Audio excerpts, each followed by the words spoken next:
د CNW محکمه مرداباد د CNW محکمه د دې قوم بدخوا مرداباد د CNW محکمه مرداباد. منګ نن ډیر زیات مجبور شو او د ډیرې مجبورۍ په حالات کې منګ راوتی او په دې روډ باندې ناس یو. نو د نصر آباد ټو شاګانی کم روډ چې دی په دې باندې کار د تقریبا 7-8 سال نه بند دی، سټیپ بای سټیپ شروع کیږي، مختلفې وعدې زموږ سره کیږي او په هغه باندې بیا مخې ته عمل نه کیږي. موږ د مشرانو په مشاورت سره به 30 تاریخ پورې صرف دا ډیډلاین ورکو، که 30 تاریخ نه بعد دلته سو د دې روډ باندې کار سټارټ نشو نو بیا به دا مشران موږ ته یو لار راکړي مخکې لایمل به موږ دا کوو. بسم الله الرحمن الرحیم. قدرمنو کتونکو، زه جمیل لوغانی تاسو ته دا ټیم د روغانو درې واړی تحصیل نه مخاطب یم. تاسو زموږ په بیک باندې نه چې د دې علاقې په سلګونو خلک چې کومه د هغه راوتې دی، تقریبا 2 کاله وشو چې د روغانو درې سړک د نصر آباد نه والا تر جلاړه پورې دا د ګډوډۍ ښکار دی. واحد زمونږ په دې پی کې 11 کې روغانو دره ده چې دلته تر اوسه پورې 1 فوټ ترکول چې کومه دی نو هغه نه لګېدلي. کومه سړک چې و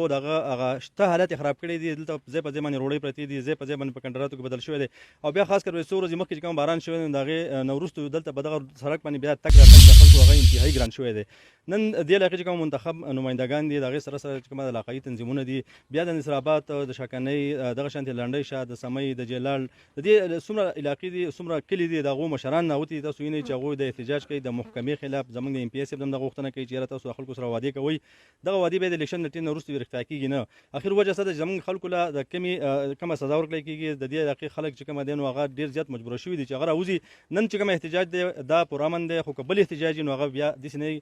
هغه احتجاج چې کوم دی نو هغه بیا بالکل دی مین سړک ته وځي، د واړی روډ باندې د دیر پېښور چاراب باندې د هغې نه بیا وروسته زموږ انتظامیې ته مسلې جوړېږي، زموږ د منتخب چارواکو ته مسلې جوړېږي او حکومت ته مسلې جوړېږي. نن چې کوم احتجاج دی په دې والا باندې دې علاقې مشرانو سره څو خبرې کوم او خبرې بیا تاسو سره شیر کوم چې یاره د دې اوس موقف دی، دې اوس څه ډیډلاین ورکړي د سړک لپاره.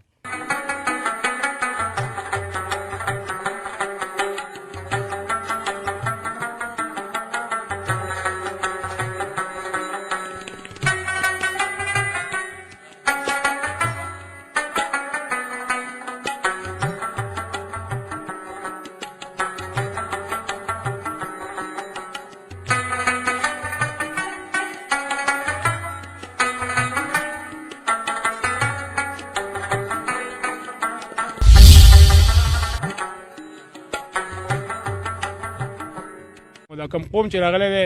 نو د دې ټولو شکریا ادا کوم. جمیل لوغانی صاحب ته علم دی، تاسو د کوڅ طرف نه رالی په دې روډ باندې چې زموږ د روډ حال بالکل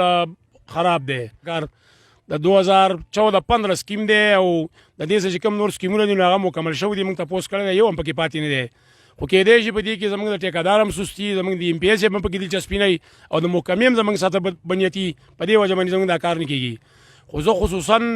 DC صاحب به راغلی دی او په واړی کې کوله کچري او په هغه کې ډېرې د ایماندارۍ خبرې کړلي او زما په ذاتي په هغه بیان باندې ډېر یقین پیدا شوی دی. زه DC صاحب ته درخواست کوم چې دا MPS صاحب، دا ټیکهدار صاحب او سره دا محکمه دا راوغواړه او موږ ولهم در وغواړه. که زموږ د طرف نه ورته څه تکلیف وي څه مشکله یې ورته نو چې هغه موږ حل کړو، که د MPS صاحب طرف نه وي چې هغه حل کړي او که د ټیکهدار نه چې ټیکهدار دا کار وکړي. منګ نن ډیر زیات مجبور شو او د ډیرې مجبورۍ په حالات کې منګ راوتی او په دې روډ باندې ناس یو. دا زموږ د روغانو درې روډ دی. په دې روغانو دره کې دغه ډیری د برید نه راواله او دغه د بریده پورې د جلال د بریده پورې په دې ځای کې د اوسه پورې یو ټک کار لوک چاره کار کړل نه دي، لوک چال دل نه دي. زموږ د خلکو لوک دل نه دي چې لوک څه شته وي کنه. زموږ سو پیری زموږ د تنظیمونو والا لاړ او د MPS صاحب سره ناستي، د DC صاحب خو تل دي، د EC صاحب خو تل دي، د ټیکهدار سره ناستي او بیا اوس MPS صاحب کله کا وعده کړو چې کما د ټیکهدار روړی وارته ولا او ما کار شروع نه کړو د ګاډي چابي دی لکان لور کړو. ډېر خطرناک وعده کړو. دغه وعده د MPS صاحب هغه وعده سي شو، دغه ټیکهدار هغه وعده سي شو، زموږ چې نور محکمو کوم وعده کړو هغه سي شو. زمونږ نن دا زمونږ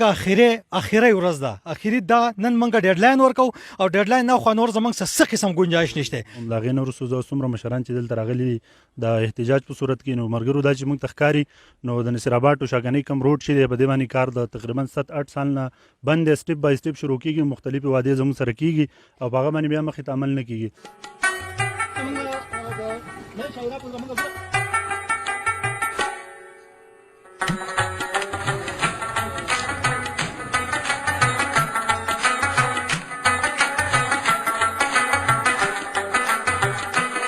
او او منګه د قوم چې راوته دي ته تکلیف دی چې تکلیف ورته نه وي د قوم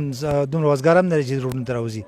نو نور کله منګه د احتجاج چې کوم دی نو بار بار موږ دا شکایتونه وکړو څوک به عمل نه کوي نو موږ دا درخواست کوو د ایم پی ای او د ایم ای دواړو نه چې په دې علاقه کې د خلکو تکلیف دی او دا کار دی وشي او ټیکادار دې زر د زر کار شروع کړي ټیکادار خو زموږ په دې علاقه کې هم شامل سره دی تکلیف هغه ته به میزه چې زموږ سره رښتې دي نو درخواست کوو که ایم پی ای ولا پیسې نه ورکولې نو موږ به زو د ایم پی ای د کور مخې ته به در نه ورکوو د دې ټیکادار دپاره خو خدای ته وګوره دا کار شروع کړو په دې موږ ته تکلیف دی عوامو ته دا څومره عوام چې دلته وړي دا ټول په دې روډ باندې ځي زموږ ډیلی تګ راتګ دی په دې روډ باندې چونکې روډې پرته ده 2015 نه دغه ټنډر شوی دی موږ بار بار په دې کې ایم پی ای صاحب هم تللي هغه یو ځلې موږ ته د ګاډي هغه چابي هم راګزار لکه ما په دې کې پڼ ټیکادار ته ونه کړو نو زما دا ګاډی تاسو بوځئ خرڅ کړئ او دغه پڼ ادا کړئ ایم پی ای صاحب ته زه نن دغه خبره ور یادوم ایم پی ای صاحب تاسو څه ښیو ستاسو هغه ګاډی څه ښیو ستاسو هغه پڼ څه ښیو بل خوا زه زموږ د دې کلي څه مشرانو ته هم وایم چې زیات مشران به کې د ایم پی ای صاحب خوا هم نیسي د ټیکادار خوا هم نیسي ټیکادار دلته کوم چې دی نو هغه ډېر زیات زورور دی زموږ ډي سي چې کوم دی هغه ما بله ورځ راغلی دی په کلي کچهري کې هغه باقاعده ایس ډي او صاحب ته هغه نوټیفیکیشن جاري کړی چې په هفته کې به دننه کار وکړي ډي سي صاحب زه ستاسو په نوټس کې نن بیا راولم د دې چې کوم ټیکادار دی هغه ډېر زیات ظالم دی په هغه نوټس باندې هم هغه کار نه دی شروع کړی نن دلته بالکل هم هغه شان دی ماحول دی کار نه دی شروع شوی دلته ډېر زیات عوامو ته تکلیف دی دا څومره زموږ مشران راغلي دا ستړي په وجه ستونزې په وجه دلته راغلي دا اووه کاله زموږ د روډ وشو د ایم پی ای صاحب سره موږ بار بار دا ملاقات شوی دی د ډي سی صاحب زموږ نه دې ګارنټي اخیستې وه چې یاره موږ به تاسو له 30 اګست باندې تېر شوي 30 اګست په دا روډ موږ تاسو له مکمل کوو د ننه پورې په هغه روډ باندې هېڅ هم ونه شو موږ د دې مشرانو په مشاورت سره به 30 تاریخ پورې صرف دا ډیډلاین ورکوو او زه د ټیکادار صاحب او د ایم پی ای صاحب نه زه یو درخواست کوم د خپل طرف نه موږ به دې روډ باندې ځو تقریبا 8 کاله وشو یو ګاډی بل له مخې له ورشو نه به 200 فوټه ریوس کوي اکثر پکې جګړې هم راځي دوی د مهرباني وکړي که د دوی څه پړ نه او یا د ټیکادار صاحب وس نه کېږي یا ایم پی ای صاحب وس نه کېږي نو موږ له دې روډۍ لرې کړي او موږ له دې خپل روډ واپس خالي کړي چې دلته پکې خلک جګړې لانجې نه کړي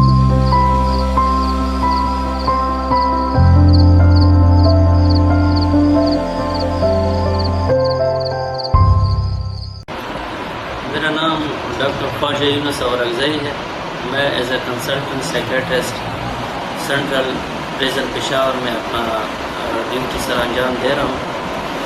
14 साल से मैं अपना एक प्राइवेट क्लिनिक चला रहा हूँ पिछले 1 साल से मैं अपना एक प्राइवेट हॉस्पिटल चला रहा हूँ इस हॉस्पिटल में हम हर किस्म के नशे का इलाज करते हैं जिसमें हेरोइन आता है बेंजोडाइज़ेपिन आता है आइस आता है चर्स आता है और जितनी भी अल्कोहल वगैरह जितनी भी नशे हैं यहाँ पे हम इसका इलाज करते हैं और इसके अलावा जो है जहनी अमराज जो हैं जो भी जहनी अमराज है जिसमें सीवियर मेंटल इलनेस है या आम एंजाइटी और डिप्रेशन है उसका भी हम यहाँ पे कामयाब तरीके से इलाज कराते हैं इस हॉस्पिटल और दीगर अस्पतालों में एक फ़र्क है इस अस्पताल में मैं बहैसियत कंसल्टेंट साइकेट्रिस्ट खुद रोज़ाना मरीज़ों का मुआयना करता हूँ और इंटरनेशनल गाइडलाइंस के मुताबिक हम हर किस्म के नशे का और हर किस्म के जहनी मरज़ का इलाज करते हैं हमारे पास यहाँ पे क्वालिफाइड स्टाफ है जिसमें क्वालिफाइड और ट्रेंड पैरामेडिकल स्टाफ और एक qualified psychologist psychiatrist social worker और एक ट्रेंड नर्सेस की सहूलत है इसके अलावा जो है ये खैबर पख्तूनख्वा का वाहिद रिहेबिलिटेशन सेंटर है जहाँ पे हम फीमेल का भी इलाज